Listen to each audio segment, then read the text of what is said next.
फिर परमात्मा की अक्षर पूजा करते हैं, नैवेद्य पूजा करते हैं और फल पूजा करते हैं। तो नैवेद्य पूजा में ये ध्यान में रखने का है कि बाजार की कोई अभक्ष्य चीज भगवान के नैवेद्य में रखने की नहीं है।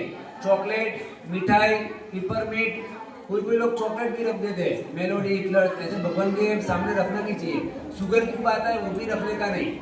आपको रखना हो तो मिश्री रख सकते हो, गुड़ है वो रख सकते हो, भगवान का घर का बनाया हुआ शुद्ध नैवेद्य भी रख सकते हो। ऐसी कोई भी चीज हो तो भगवान को आप रख सकते हो। फल पूजा में आप तज है, लविंग है, फ्रूट है, बादाम है, सुपारी है, ऐसी जो फल पूजा में चढ़ सके ऐसी सब चीजें आप फल पूजा में रख सकते हो।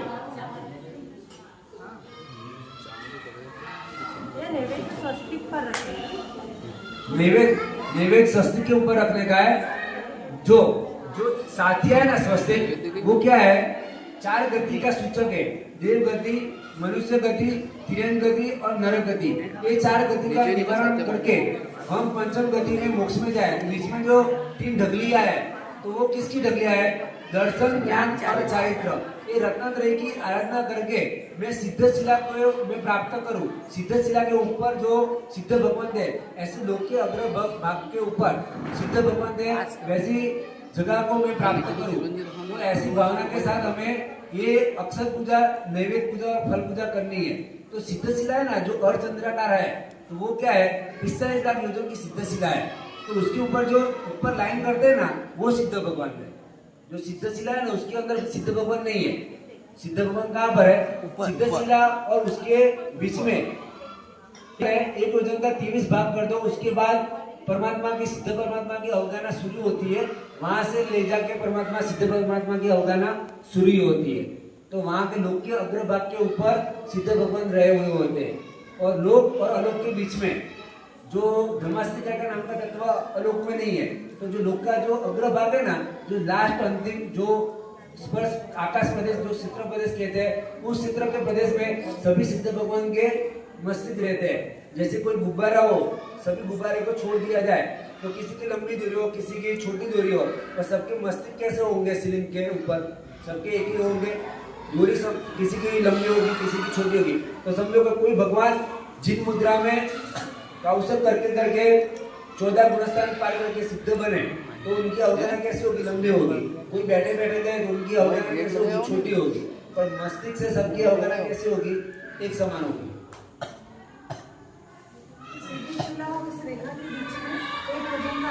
एक योजन का अंतर है।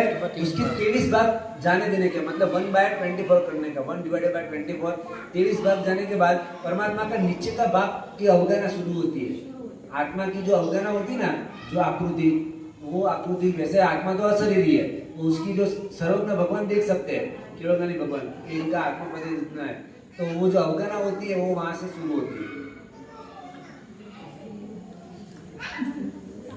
अभी अष्टमंगल के ऊपर कई लोग है ना पूजा करते हैं। तो अष्टमंगल क्या होता है? किसके लिए होता है? अष्टमंगल सिर्फ आलेखन के लिए होता है। जैसे हम स्वस्तिक का आलेखन करते हैं ना, तो पहले के जमाने में लोग क्या करते थे?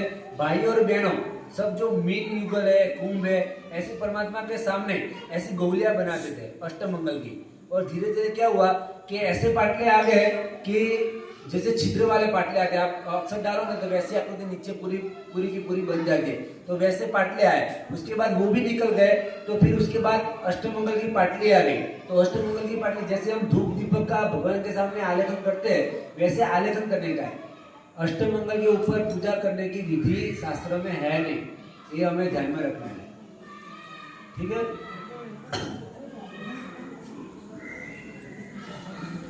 भगवान का हम जल अभिषेक करते हैं तो हमें कैसी भावना रखनी है? जैसे स्नान करते समय, सुनो यहाँ पे ध्यान दो, बाद में आपके जो भी मन में जो भी प्रश्न हो वो सब आप पूछ लेना, लास्ट में उसके प्रश्नोत्तरी रख लेंगे। जो भी आपके मन में दुविधा हो वो सब प्रश्न पूछना।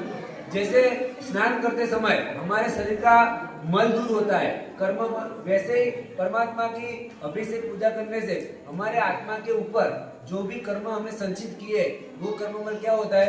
परमात्मा का अभिषेक करने से दूर होता है। यह भावना के साथ हमें भगवान की जल पूजा करनी है।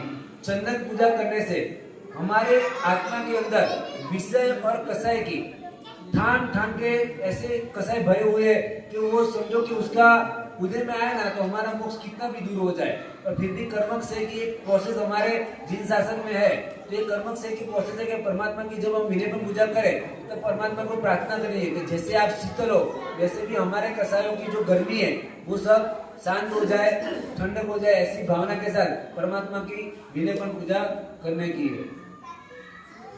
फिर पुष्प पूजा के समय अभी केसर पूजा है ना, वो 16वीं सदी में से आई है। पहले क्या थी, विनयपन पूजा ही थी।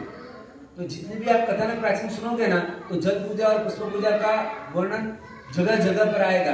पर केसर पूजा जो है, तो केसर घिसके विलेपन करते थे, पर केसर की जो 9 अंक पे पूजा करते थे, इसलिए पीछे से आए ना, इसलिए महसाणा के पाठशाला वाले ना जो टीका है ना, वो उसी के कारण है। तो पहले लोगों को पता नहीं था कि कहाँ पे पूजा करने की और कैसे पूजा करने की, इसलिए जो टीके होते थे ना, वो इसलिए होते थे टीके।